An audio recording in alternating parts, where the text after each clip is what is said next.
All right, welcome back everyone for another deep dive. It's great to be here. Today we're going all the way to South Africa Yes, we are. to try to uncover the story of the Khoisan. The indigenous peoples of that region. Exactly. Yep.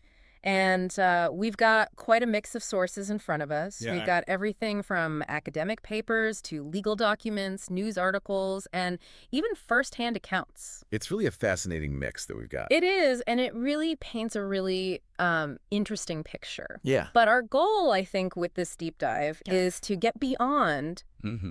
the basic facts and figures Yes. and to truly understand the lived experiences Yes. of the Khoisan, the challenges that they face, and the fight for their rights.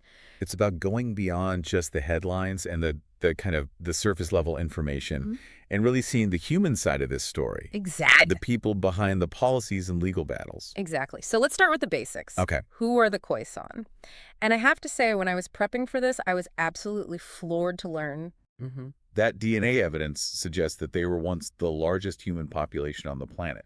It's a mind-blowing fact, isn't it? You think about it. The Khoisan, now this, marginalized minority, Right. were once the dominant group on Earth. And, that shift in fortune raises so many questions. It really does. Yeah.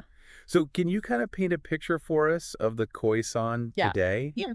Where do they live and what are their cultures like? So it's important to remember, first and foremost, that the Khoisan are not a single entity. Okay. It's actually a diverse group of peoples. Okay. And so you have the San groups like the Dasan and the Kowe and the Komani-san, and many of these groups live in the Kalahari region. Okay. But then you also have the Khoikhoi, which include the Nama, the Karana, the Griqua, and the Cape Coco. And these groups are spread across various provinces. Wow. And each group has its own distinct traditions, languages, and ways of life.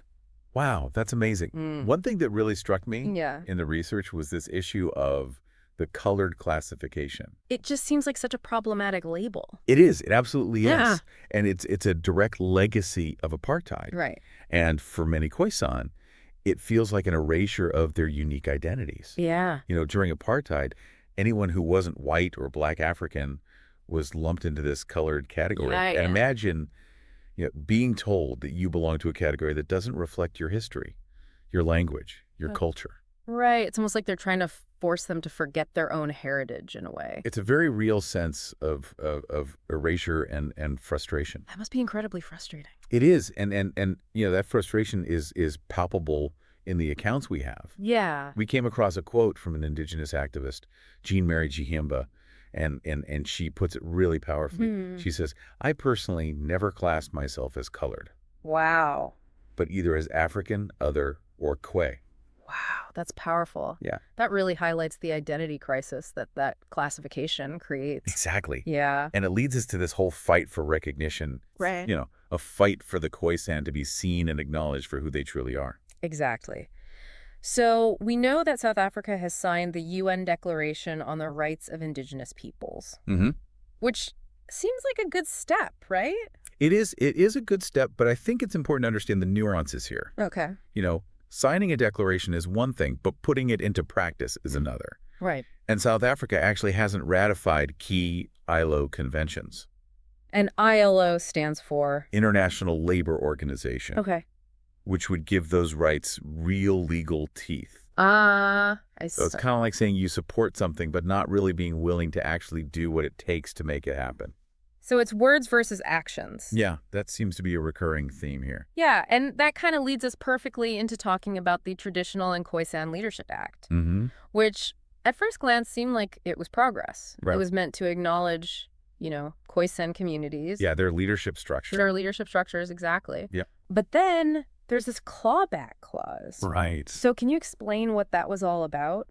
So imagine you're promised a seat at the table, but then you find out that it's a folding chair way off in the corner. Oh. That's essentially what the clawback clause did. Wow. It said, sure, we acknowledge you as communities, but we're not going to grant you any special status as indigenous peoples. So it's recognition without real rights. Exactly. Yeah, I can see why that would be controversial. It was hugely contentious. Yeah. Imagine being told, we see you, but we won't really recognize you. Right. That's a slap in the face of the Khoisan, especially after centuries of being marginalized and ignored. Of course. And the fight over this act went all the way to the Constitutional Court, Wow. which ultimately declared it invalid just this year. So what happens now? So that's where the uncertainty comes in. Yeah. The court ruled that Parliament hadn't properly consulted with the Khoisan when drafting the act. Okay. So now Parliament has 2 years to either reenact it in a constitutionally sound way, Okay. meaning with proper consultation, Right. or come up with something entirely new. So the ball's back in Parliament's court. It is. What are the possible outcomes here? Well, some see this as a chance to create something truly meaningful for the Khoisan. Okay. A law that genuinely recognizes their rights and empowers their communities. Mm-hmm. But there are also concerns that the government might just try to push through another law that doesn't address the core issues. Right. So we're back to that same problem of, Exactly. are they actually going to walk the walk, or are they just going to talk the talk? Exactly. And this issue of recognition, of being seen and heard, Yeah. seems to be at the heart of so many of the challenges that the Khoisan face. Right. And one of the most critical aspects of that is land. Yeah, land. Yeah. Can you tell us a little bit about the significance of land to the Khoisan? Yeah. So land is absolutely central to the Khoisan. Mm-hmm. And it's not just about economics, right? Yes. It's about their cultural and spiritual identity. Yes. It's their very connection to their ancestors and their heritage. Exactly. Imagine for a moment your history, your spirituality, your way of life, all tied to a specific place. Right. A place that was taken from you. And then you're just expected to move on. Exactly. That's the reality for the Khoisan. That's a powerful image, and it's a stark reminder of the historical injustices that they've faced. Mm-hmm. Can you take us back a bit and talk about the history of land dispossession under colonialism and apartheid? Sure. So we're talking about centuries of systematic dispossession. Wow. Imagine brutal frontier wars, forced removals from their ancestral lands, discriminatory laws designed to strip them of their land and livelihoods. Were there any specific laws that stand out? One of the most notable is the Natives Land Act of 1913, Okay. which restricted Black South Africans, including the Khoisan, Mm-hmm. to owning land in only certain designated areas. Wow, so they were systematically pushed off their land and confined to these specific areas. Exactly. What kind of impact did this have? It was devastating. It created a legacy of landlessness that continues to this day. Wow. Many Khoisan communities are living in poverty with limited access to resources and opportunities. Yeah, because the land is not just about economic survival, right? Right. It's about cultural survival as well, about Yeah. maintaining their traditions and way of life. Exactly. Now, I understand there have been some efforts towards land restitution in recent years. Mm-hmm. Can you tell us about those? Yeah. So there have been some important victories. Okay. Take the Richtersveld community, for example. Okay. They fought a long legal battle, Mm-hmm. and they were ultimately granted back ownership of a huge swath of their ancestral land, Wow. including diamond-rich coastal areas. Wow. And then you have the hashtag Komani San, Okay. who were awarded communal ownership of land within the Gulagati Transfrontier Park. Okay. So these are huge wins. That's amazing. Mm-hmm. It sounds like there has been some progress made, Yeah. but I'm guessing it's not that simple. What are some of the challenges that remain in terms of land restitution? You're right. It's not that simple. And while those cases are definitely victories, they're more like exceptions rather than the rule. I see. One of the major obstacles is this 1913 cutoff date for land claims. Okay. So most Khoisan communities were dispossessed long before 1913. Right. So they're essentially locked out of the restitution process. So they're being denied justice simply because the injustice happened too long ago. Yeah, that's the harsh reality. Yeah. Imagine you're fighting for your ancestral land for centuries, Right.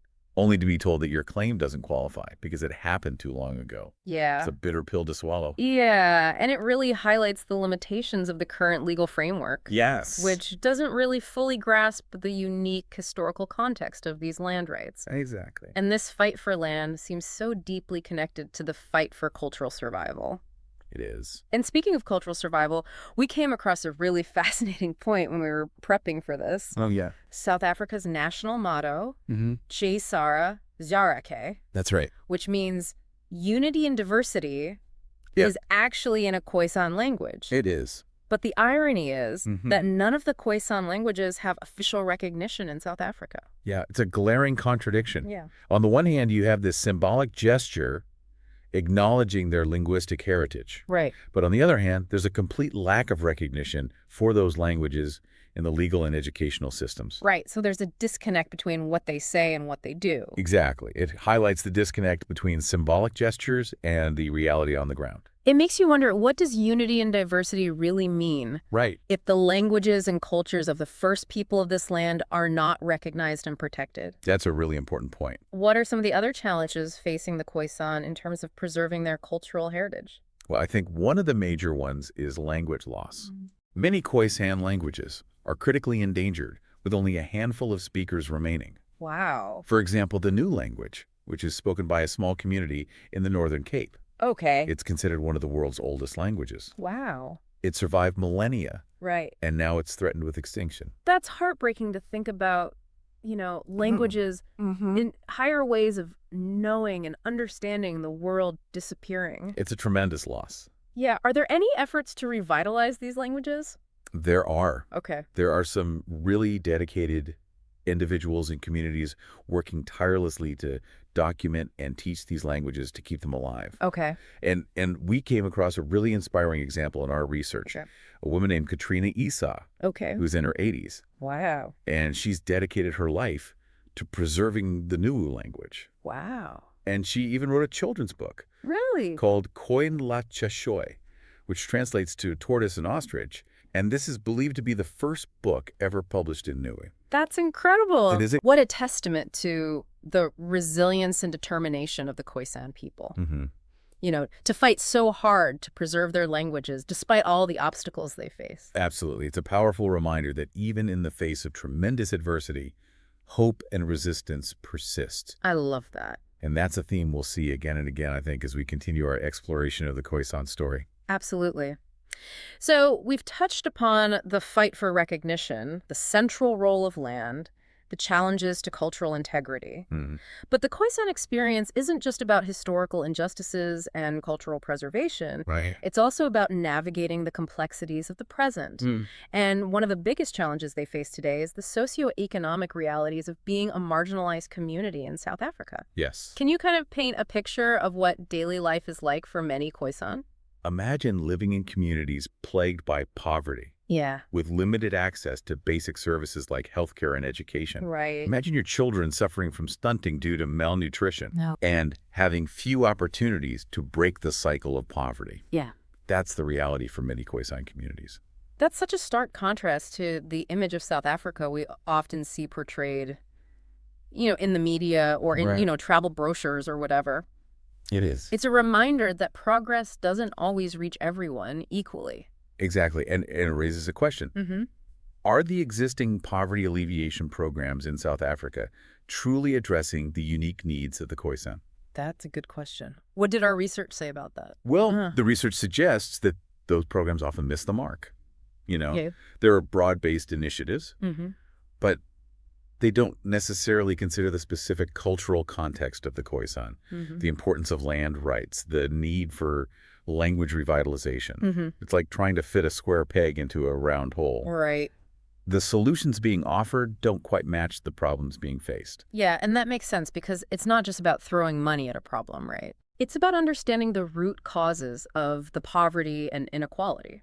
And speaking of inequality, it seems like the Khoisan are also particularly vulnerable to exploitation. Yeah, they are. Can you tell us more about that? So this invisibility that we've been talking about, this lack of recognition, makes them particularly susceptible to having their resources and knowledge taken advantage of. Right. And one area where we see this is in the misappropriation of traditional knowledge.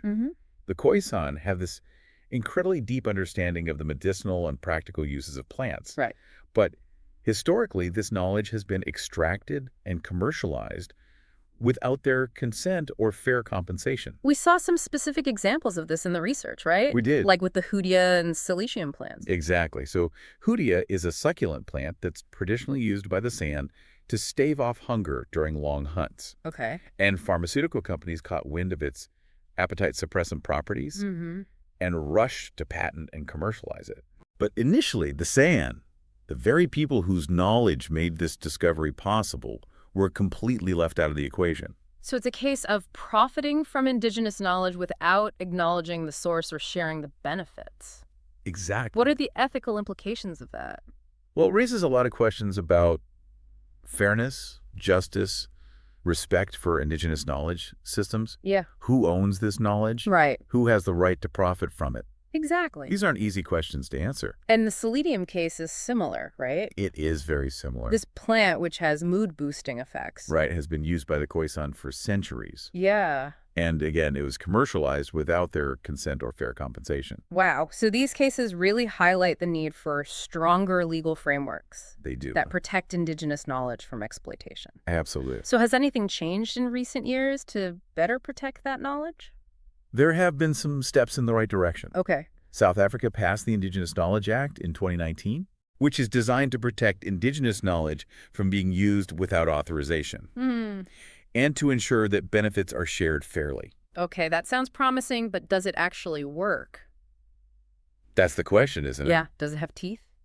It's still too early to say for sure. Okay. The Act has its strengths, but it also has limitations. Okay. Like what? One concern is that it doesn't fully align with the international definition of indigenous peoples, I see. which could dilute its effectiveness in protecting Khoisan knowledge specifically. Okay. So it's a step forward, Uh-huh. but there's more work to be done to ensure that it truly empowers the Khoisan. And there was one case that really stood out as a positive example of benefit sharing, Yes. and that's the Robo's tea case. the Rulos tea case. Can you remind us about that one? Absolutely. This one really shows what's possible when things are done right. Okay. So Rugo's tea, a global favorite. I love Robo's tea. Yeah, it's delicious. It is. It's made from a plant that's native to South Africa. Okay.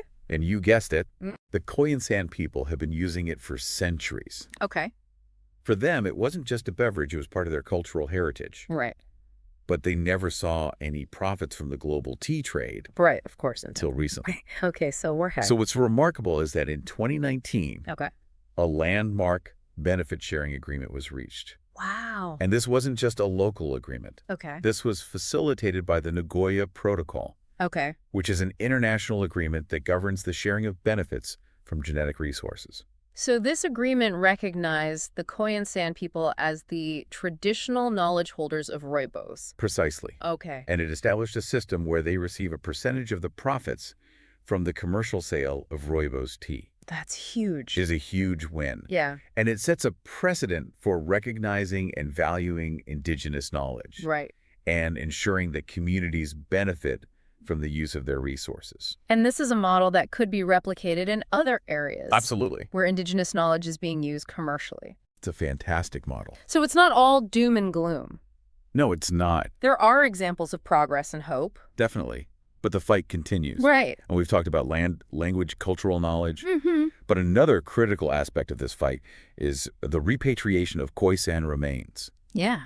For years, the remains of Khoisan individuals were taken, often without consent, Wow. and housed in museums and institutions around the world.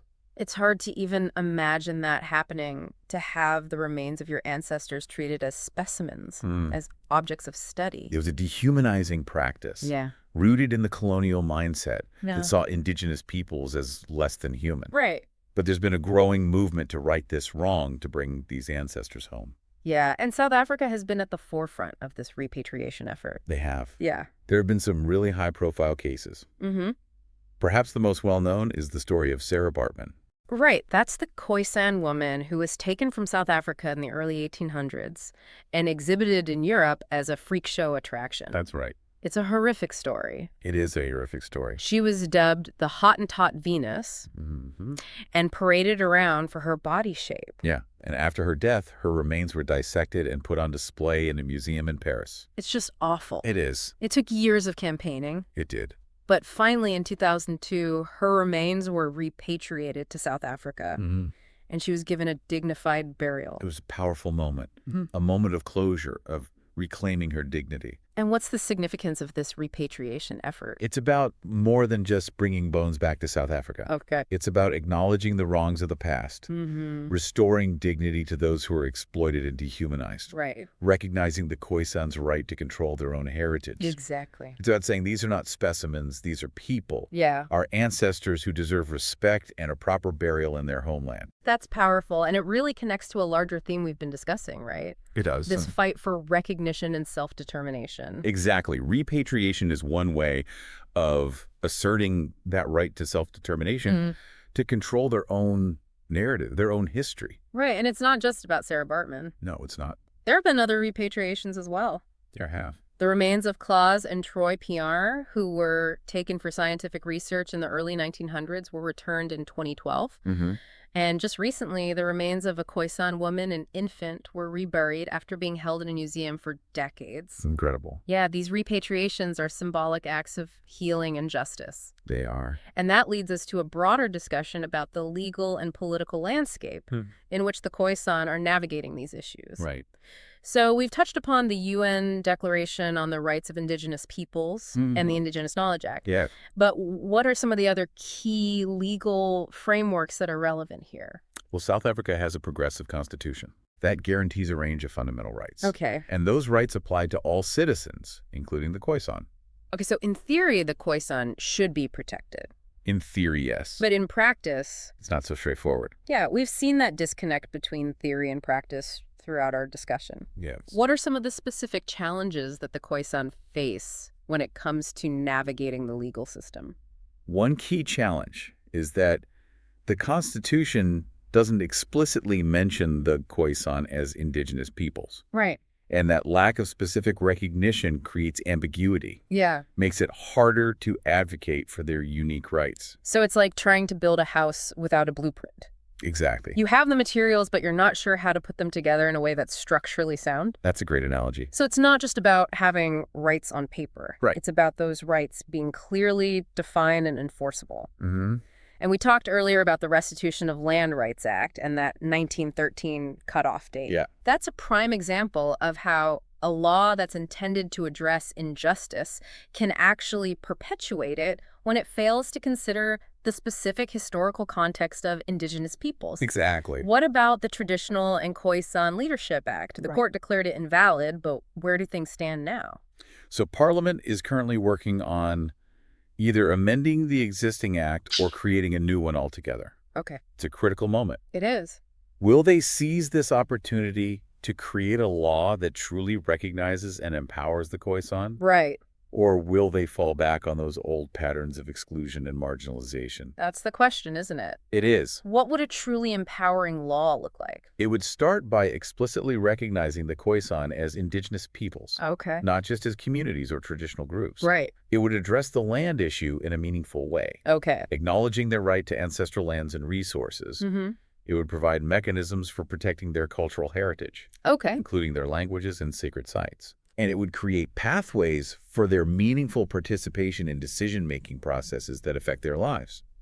So it's not just about tweaking a few laws, right? It's not. It's about a fundamental shift in how the Khoisan are perceived and treated Exactly. within the legal and political system. It's about decolonizing the legal framework, moving away from a system that was designed to dispossess and marginalize indigenous peoples. That's a powerful way of putting it. It makes you wonder, how much political influence do the Khoisan actually have in South Africa today? Yeah.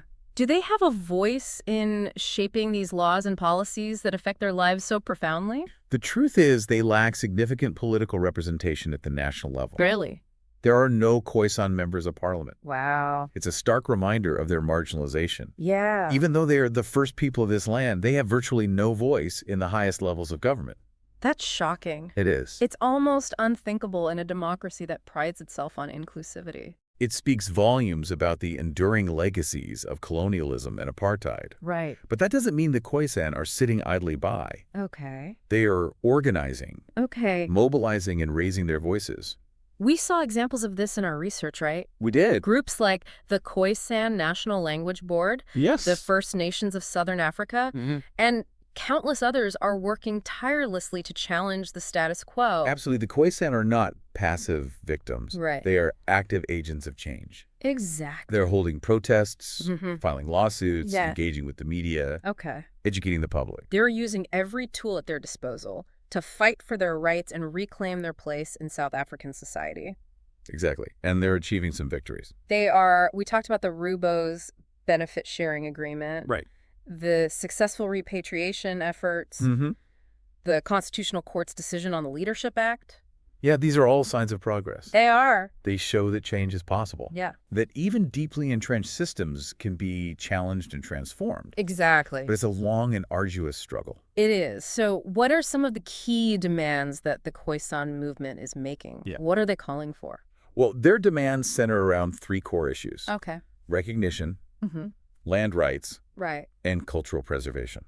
Okay, so let's unpack those one by one. Okay. When they talk about recognition, what does that actually look like in practice? So recognition is multifaceted. Okay. It starts with formally acknowledging the Khoisan as the indigenous peoples of South Africa, Okay. both in the Constitution and in other laws. Mm-hmm.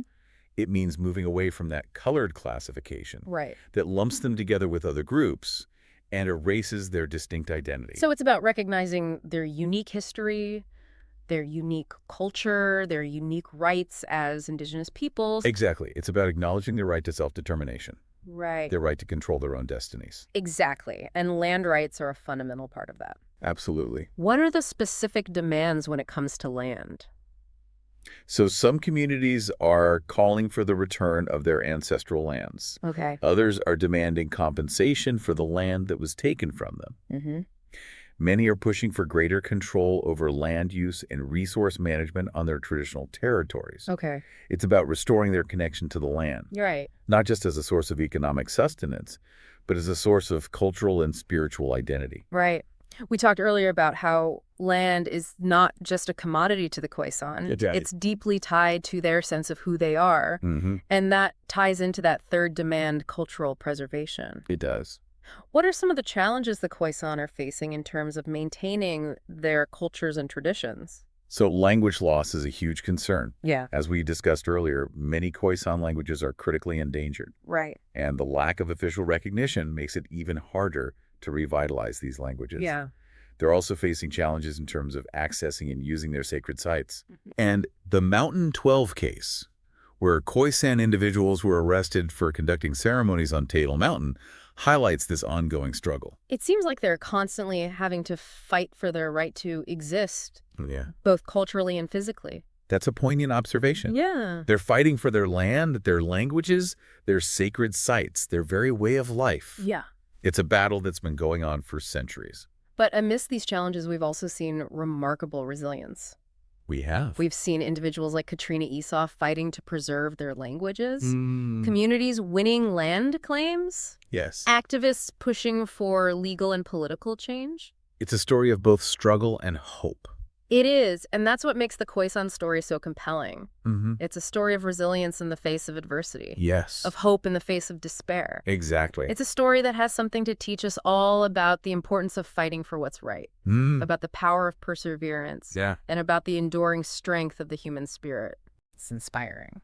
It is. So we've talked about the past. Mm-hmm. We've talked about the present. Yeah. But what about the future? Right. What does the future hold for the Khoisan?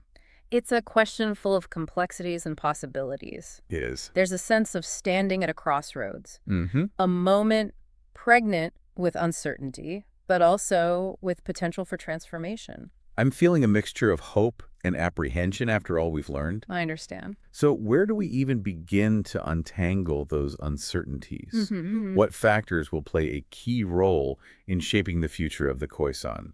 One crucial factor is the political will of the South African government.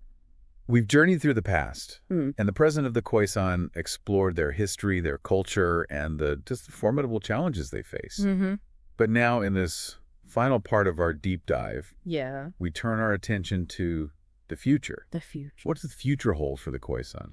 It's a question full of complexities and possibilities. Yeah, There's a sense of standing at a crossroads. a moment pregnant with uncertainty, but also Right. with potential for transformation. I'm feeling that. I'm feeling a mixture of hope and apprehension after all we've learned. I understand. So where do we even begin to untangle those uncertainties? Hmm. What factors will play a key role in shaping the future of the Khoisan?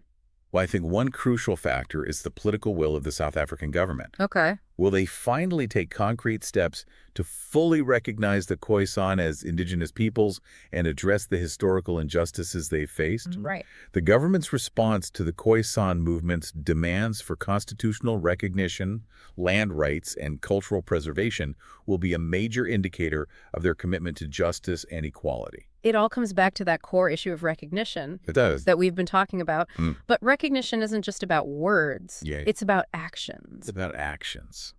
So what would it look like for the South African government to truly engage with the Khoisan in a meaningful way? I think it would require a genuine commitment to dialogue and consultation. Okay. Imagine the government actively seeking out Khoisan leaders and communities, listening to their concerns and incorporating their perspectives into policy decisions. Right. It would mean moving beyond those tokenistic gestures and towards substantive engagement that translates into real change. So it's about creating a space where the Khoisan have a genuine voice. Yeah, right. Where their input is not just welcomed, but actively sought out and valued. Yes, and the kind of shift in power dynamics is essential if we're talking about addressing the deep-seated inequalities that persist in South Africa. Right, and we talked earlier about the socioeconomic challenges facing many Khoisan communities, the poverty, the lack of opportunities.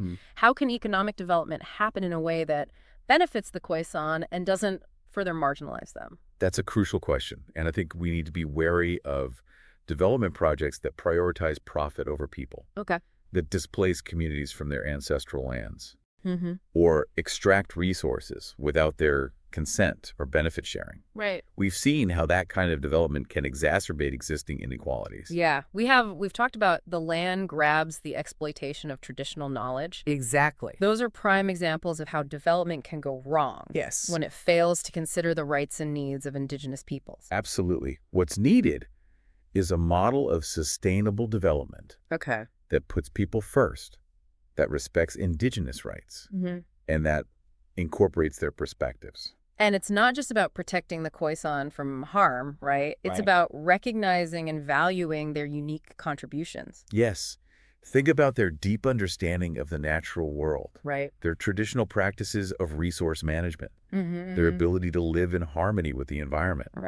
These are insights that are invaluable in a world grappling with climate change and ecological collapse. So it's not just about the future of the Khoisan. Yeah. It's about the future of us all. Precisely. The Khoisan's fight for their land, their culture, their very survival, is a fight for a more just and sustainable world for everyone. Wow. It's a fight against the forces of greed, exploitation, and environmental destruction.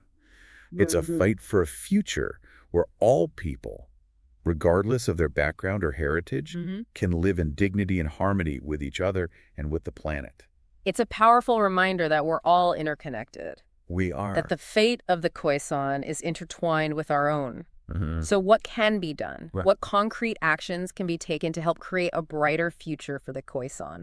I think the South African government needs to take decisive action, starting with passing legislation that fully recognizes Khoisan rights. Imagine a legal framework that acknowledges their right to self-determination, protects their land rights, and safeguards their cultural integrity. That would be monumental. It would be. But legislation is only part of the equation, right? Right. It needs to be backed up by real action, by concrete policies and programs that address the root causes of inequality. And when it comes to land, it's clear that that 1913 cutoff date for land claims needs to be revisited. Yes. It's unjust to deny Khoisan communities the right to reclaim land that was taken from them long before that arbitrary date. And beyond restitution, Yes. I think we need to have a broader conversation about land use and ownership. I agree. The Khoisan should have a say in how land is managed, Absolutely. particularly on their ancestral territories. It's about restoring their connection to the land and recognizing their role as stewards of the environment. Right. And we've also talked about the importance of cultural preservation. What can be done to support the Khoisan's efforts to revitalize their languages and maintain their traditions? Well, one simple but powerful step would be to grant official status to Khoisan languages. Imagine these languages being taught in schools, used in government, celebrated as part of South Africa's rich cultural tapestry. Right. It would send such a strong message of inclusion and respect. It would, and beyond language. There needs to be support for Khoisan cultural institutions, artists, and educators. Yes, resources need to be allocated, Spaces need to be created where these traditions can flourish. And crucially, Yes. there needs to be respect for their right to access and use their sacred sites. Absolutely. Cases like the Mountain 12, where individuals were arrested for conducting ceremonies on their ancestral land, highlight this ongoing struggle for cultural freedom. All of this raises a question for me. What can we as individuals Right. and as a global community Yeah. do to support the Khoisan struggle? Right. I mean, we might be far removed from the situation in South Africa, but that doesn't mean we're powerless. Absolutely not. Our actions, no matter how small they may seem, can contribute to positive change. Okay. I think we can start by educating ourselves about the Khoisan, Mm-hmm.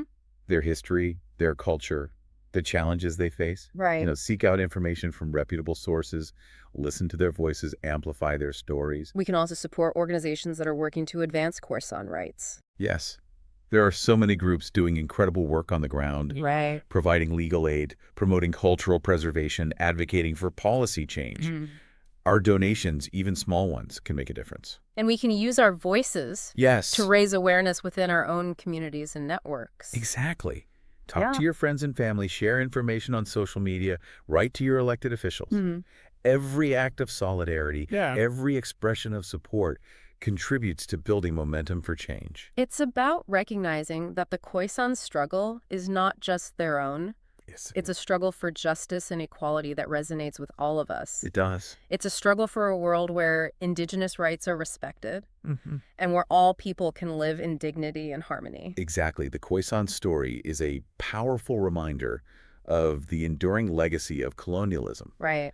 the importance of fighting for social justice, and the interconnectedness of our world. Yeah, as we come to the end of this deep dive, I'm left with a sense of urgency, a feeling that the choices we make now will have a profound impact on the future of the Khoisan and indeed on the future of our planet. I agree. The Khoisan stand at a crossroads, and the path they take will depend on the actions we take collectively. Right. We have a responsibility to learn from their story, to amplify their voices, and to work towards a future where their rights and their cultures are respected and celebrated.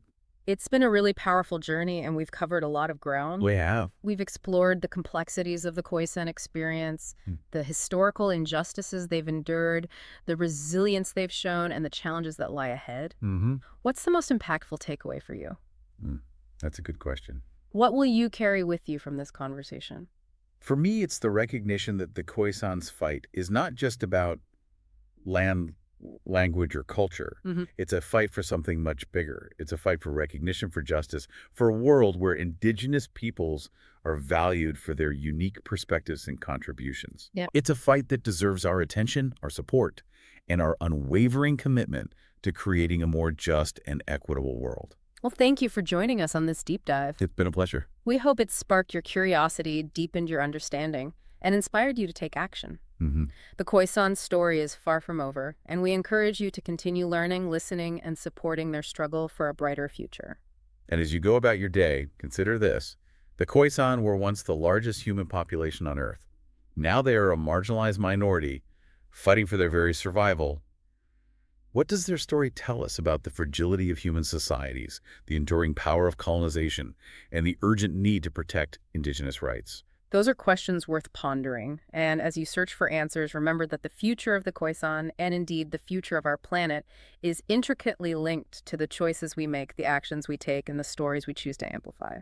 Until next time, keep diving deep.